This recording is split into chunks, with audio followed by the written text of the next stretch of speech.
Hello and welcome to another episode of the HaskinCast Podcast. I am your host, Scott Haskin, doing something a little bit different on this episode. I wanted to talk about my book Trilogy. The first book releases today on Amazon. It's been available for pre-order for a little bit, but now is the day that it actually releases and becomes available. So if you've pre-ordered it and you ordered the Kindle version, it should be there. If you ordered the print version, it will be there as soon as Amazon can get it to you. That's unfortunately out of my hands.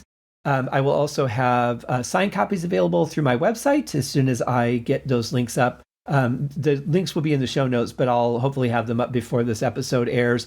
The print book for the first one, I should be able to have the pre-order. The other ones will not be available until shortly before the other two books launch.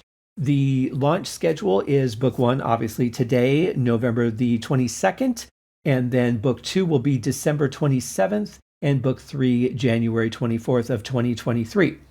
So I'm very excited to finally get this story out to you.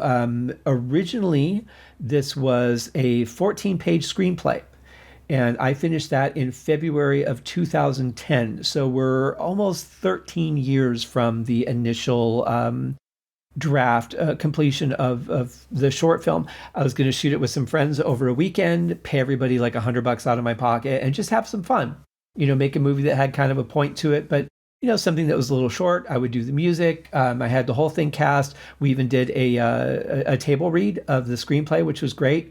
But let me step back and tell you where I got the idea. So the concept of the book came from a show called Moral Court, where I only saw a couple episodes of it. I don't think it lasted very long, which is kind of unfortunate, but it was based on these trials, kind of like, you would see shows like Judge Joe Brown or Judge Judy, and they would have the court trial, but instead of being decided by the laws that we have on the books, it would be decided more by morality, or at least, I think you should have done this morally. This wasn't the right thing to do, which was kind of an interesting concept to me if I understood it right, because I thought our laws were based on morality in the first place. They should be, at least, but maybe it was more how, like, what percentage, who was at fault, or how the award would be based. But anyway, all of that seems like that should have come under the way our laws were designed. So I thought that was kind of an interesting concept, and I kind of expanded that to, well, what would happen if we did that, but with universal law? Now, at this point, The Secret was getting really big, and I started learning a lot about the universal laws, especially as pertaining to the law of attraction. Some of the other laws I had read, Think and Grow Rich by Ernest Nightingale, and I was taking some classes with some different people and doing a lot of studying with my brothers, and really digging into what this was all about and how it worked and what resonated with me and what didn't. So around that time, I found too that there were people who you could talk to about things like this, who would have, they were into it, they were learning it, they had seen The Secret or whatever their gateway was into it. And there were other people that were just like, this is the snake oil of the day. This is stupid. You're an idiot for believing in it. Pretty much the way that people have talks about religion or politics. I mean, people are just not capable of having a discussion with somebody that believes something that they don't. And it's really become quite a mess. And that gets addressed a little bit in the book as well. But I started seeing this, separation between people. So of course, I let my mind go where my mind goes. And I took that to the level of, what if this gets to the point where now the United States is just split in half and we're on the brink of a civil war? Things are getting ugly. There's brutality, which could really only come from one side, because the people that believe in the law of attraction would not, they would sit there and analyze why things are happening to them. They would not go out and be violent themselves. And then there has to be people that are undecided, or afraid to commit, or afraid to state their position for, being judged one way or another. And I think that happens with a lot of people. So I took all these concepts and I just put them together and started creating the story.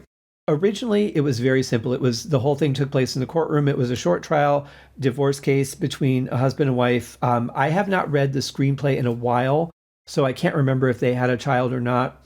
As the development for that came and we did the table read, my producer came to me and said, if you do this as a feature, we could potentially get money to shoot it As a short, you're not going to get any money in a short film. Even with product placement, you're probably not going to get anything because who's going to see it?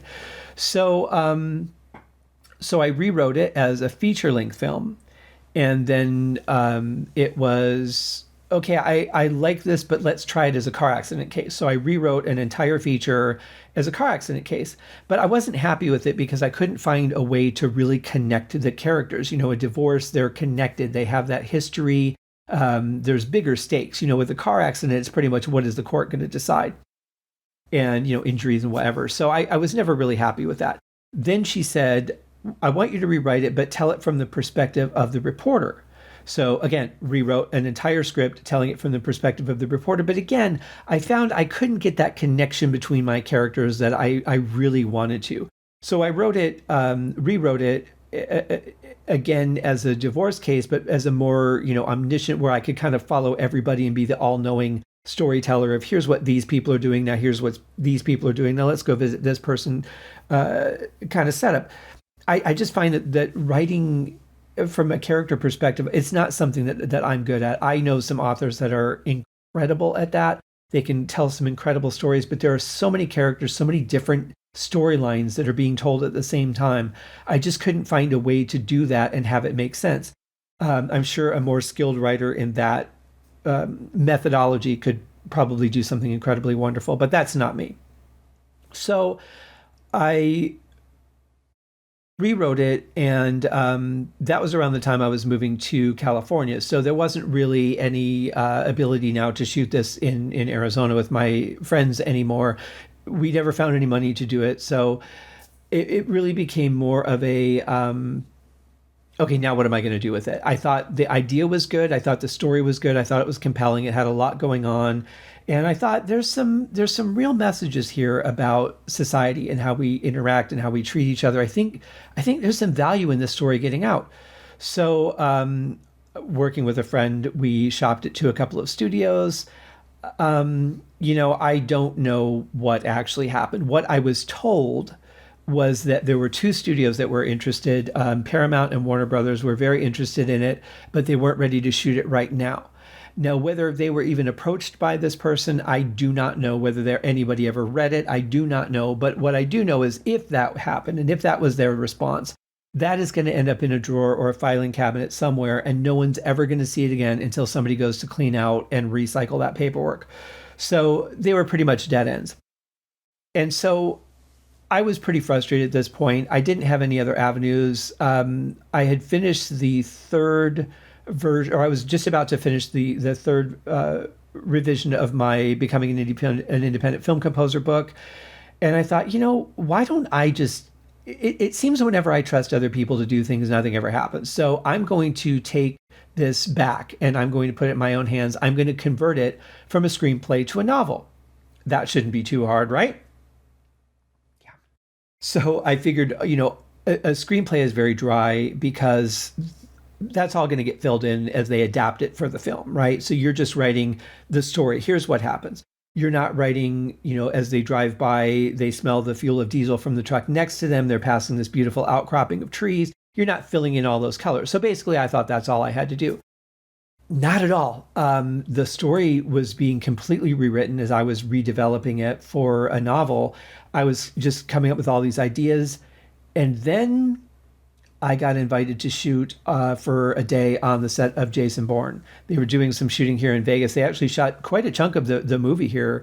And immediately I jumped on it. And normally I wouldn't have, but here's why I did. When I was 15 and we moved to Colorado, they were shooting Indiana Jones and The Last Crusade down near the Royal Gorge, which is a couple hours away. I was 15. I didn't have a license. I didn't have a vehicle. I didn't have a way to get down there. And I always regretted not being able to be a part of that film. I mean, Harrison Ford, Sean Connery, how do you not want to be a part of that film? It's amazing. Of course, I didn't know it was going to be amazing, but I figured it was. I was a big fan of Raiders of the Lost Ark.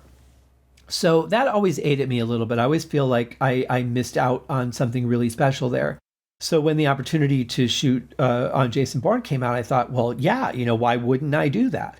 So I went down, I shot with them for a day. I brought the screenplay and my notebook with me, and I figured, on the breaks or between takes or whatever, I'd work on it. And I did a little bit, but I was pretty much just caught up in everything that was going on. Shot all day. I think it was like a 16 or 18-hour day, and it was supposed to be 8. But as the day went on, people had to leave, and it kind of dwindled down. And that really had an effect on the book, because I think it took a spy thriller turn at that point. And it definitely had an influence on it one way or another. And so the book really escalated into a much bigger thing than I had originally intended it. And because of the size of the book, I decided through recommendation that I should break it into 3 novels, because this is my first fiction, and I've got 4 books on Amazon now, but they're nonfiction. So apparently readers do not give authors a chance if it's too big of a bite to chew. If it's like small, I can test you out and see if I like your writing or not. They're more likely to do it. If you come out with a 1,000-page book, they're going to be like, no, I'm not even going to bother because I don't know this guy. So you got to earn it, basically. So I thought, okay, I'll split it into 3 books then, which is why it's a trilogy instead of one long book. So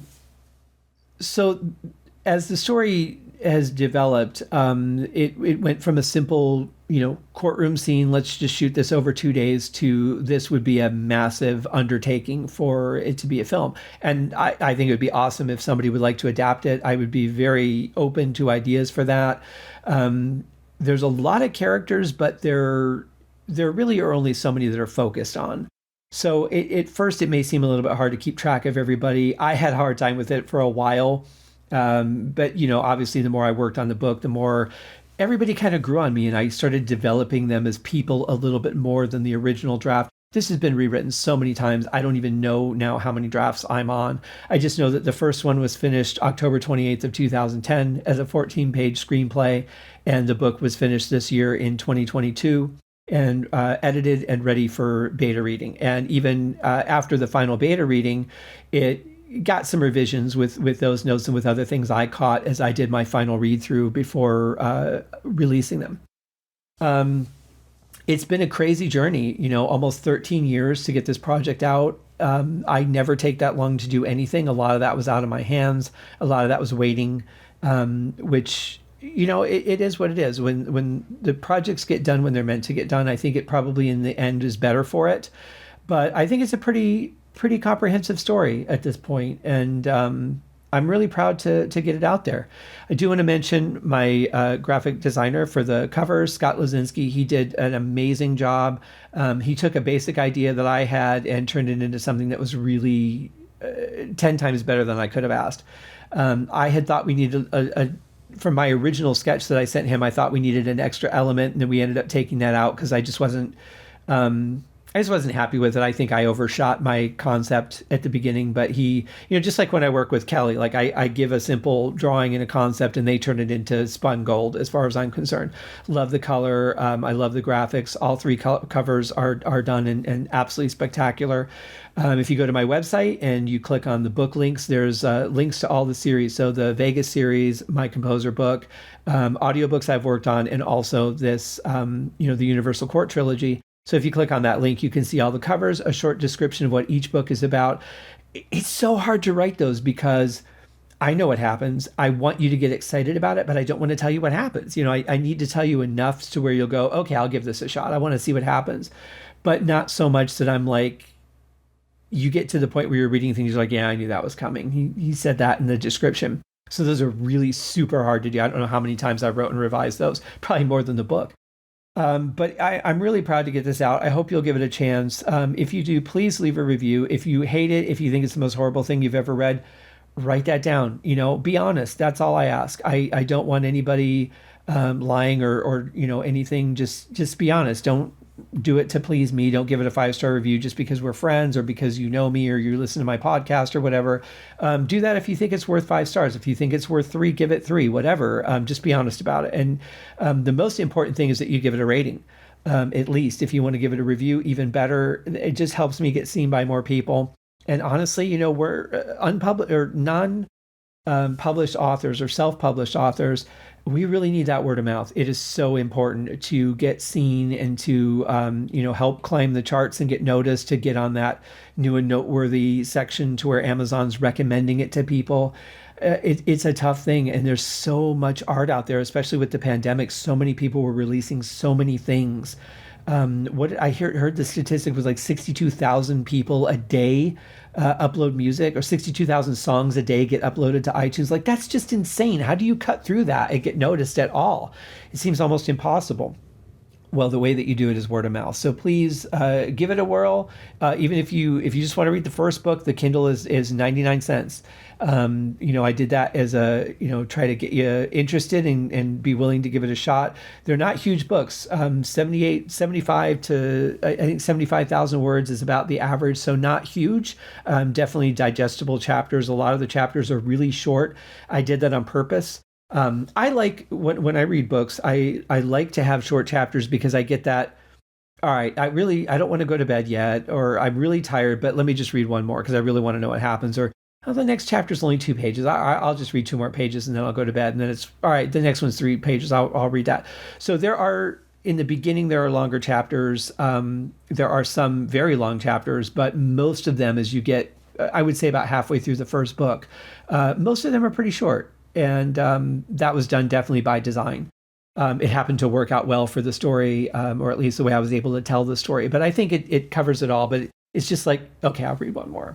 I like that. And as a reader, that really helps me want to pick up the book too. Because even if I like the story, if the next chapter is 35 pages, it's going to be really hard for me to go, okay, I've got the time to make the commitment to read this next giant chapter without having to break it into parts and getting disconnected from it. So that was the strategy behind that. I hope you guys find that enjoyable. The other thing that's really important, like I said, is that I wrote it from an omniscient perspective.